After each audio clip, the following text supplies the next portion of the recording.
Okay, hello everybody. Welcome to Korean Atlanta Mentorship.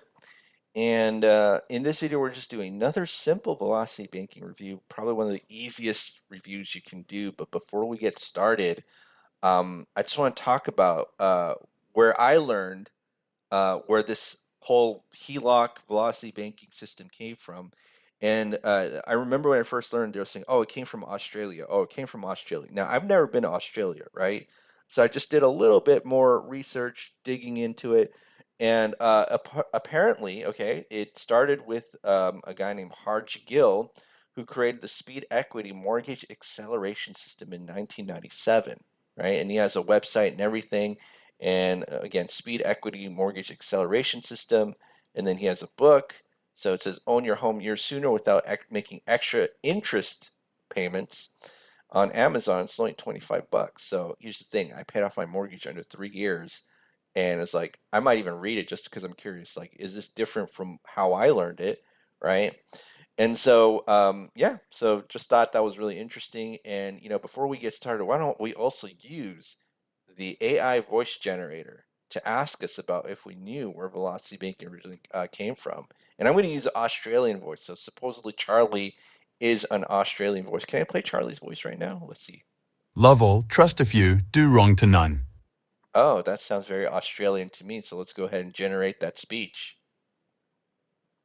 Did you know the velocity banking concept supposedly started in Australia by Harj Gill, who created the speed equity mortgage acceleration system in 1997?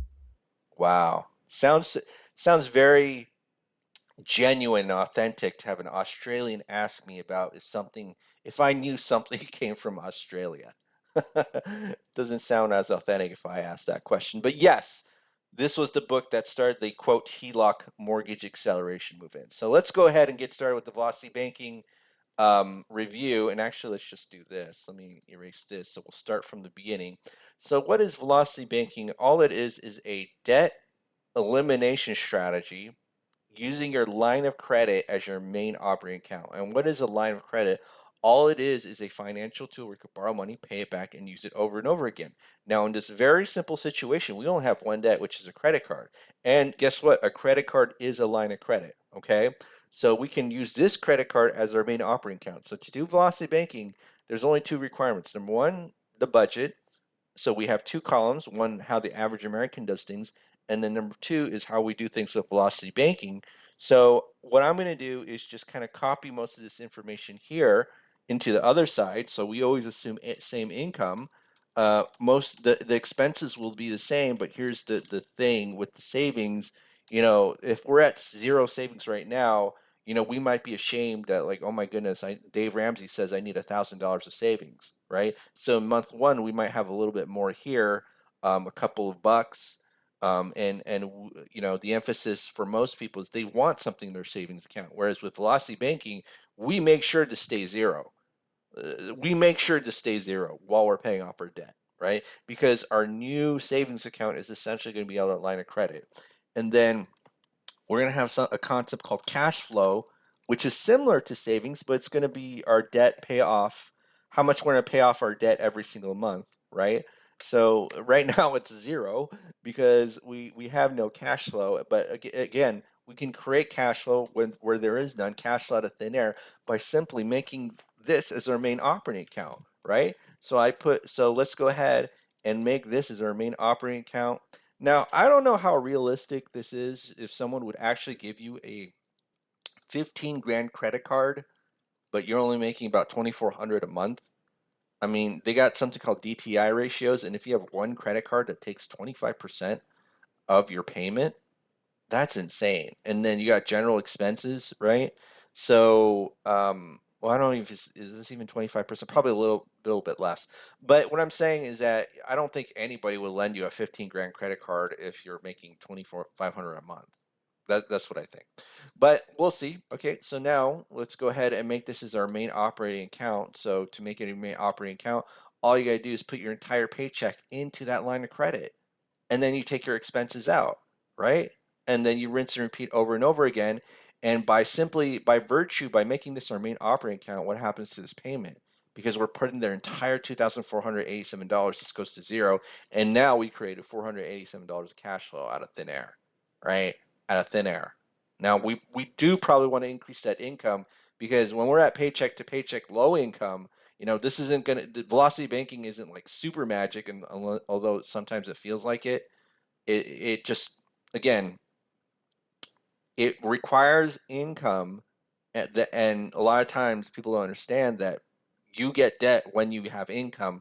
So I don't like I said before, I don't know how realistic it is that you'll have a 15 grand credit card and you make 2,500. So I know in previous demonstrations I've done like, we paid off all of our debts and including our mortgage under 7 years. It's unlikely that this credit card will be paid off under 12 months, but let's go ahead and give it a shot, right? So month one, I2 plus 1, and then the balance is the previous month's balance plus the previous month's interest minus our cash flow, which is 487.5, right? 487.5 is our new cash flow. Originally at zero, we were struggling. And somehow, maybe we lied on the credit application. They gave us a credit card. We don't want to do that. Folks, this is why I say don't lie on your credit applications because it's a federal pound me in the A crime. But also, a lot of times credit denials are like it's not like a permanent blacklist. It's like, not today, but apply later. That's what it generally is. Okay. Because I get rejected from credit applications all the time. In fact, I asked for 3 credit limit increases this month, and I got denied for 2, but I got an extra $5,000 from Chase. All right, so now to get the interest, it's based on the average daily balance, multiply it by the interest rate, so 0.27, and then divide by 12, all right? And you just copy these 3 formulas, and then we just keep going, copy and pasting, and let's go here. And then as you can see, right, so, it's going to be a little bit struggle in the beginning because we have 15 grand and we only have $487 of cash flow. Um, but by simply making this our main operating account, we have some relief, right? We got now as the months go on, we have technically more and more in savings because the savings amount, our emergency fund is the available limit minus the balance, right? Maybe I should add that as a new column, available or quote velocity banking savings, which is a available limit minus the balance, right? I probably need to add that as a column for next time to emphasize this is your new savings account now. So yeah, so you just keep going down, down, down, down, down, and then we can see in about 52 months, assuming our income hasn't changed. And I'm going to be honest, if I'm in this situation where I'm not making that much income at zero and I had a huge credit card debt, I would be doing everything in my power to do like DoorDash, Grubhub, Uber. Well, I don't know if I do Uber. I don't know. I did Uber before, and I didn't have a great experience, but at least I get to know the city of Atlanta or like the Atlanta metro area. If it weren't for Uber, I probably would have known. But yes, if you take a look here, right, it takes about us 52 months to pay it off. And so if I just do this equals 52 divided by 12, that's about 4 years. Is this right? Hold on, 52 divided by 12. Yeah, 4.3 years for this uh, debt paid off. And again, it may not seem impressive because in other situations we're like up to our brim, but realize that income always helps, right? More income always helps. But the problem with people when they make more income, kind of like lottery winners, they don't know how to manage it. And that's why I always emphasize that velocity banking is a cash flow debt management strategy. And so when people complain, like, well, what do you do if you don't have income? The answer to that is focus on making more income, right?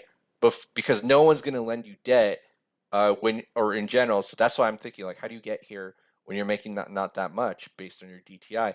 But in general, banks don't lend money to people who need it. But if we're in this situation and we had no other options and we made this our main operating account, then the cash flow would immediately jump to whatever was that payment, and now we have $487.50 of cash flow that will stick with us for the rest of our lives until we make our more income, and then we're able to increase this cash flow number.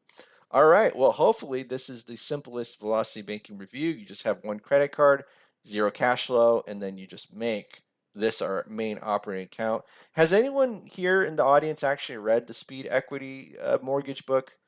Again, I can afford it now because I paid off my mortgage, but I'm wondering if anybody else here has actually read it, and I'll get to it. And but here's the thing with me and books, I actually don't like reading books too much, kind of a little bit lazy.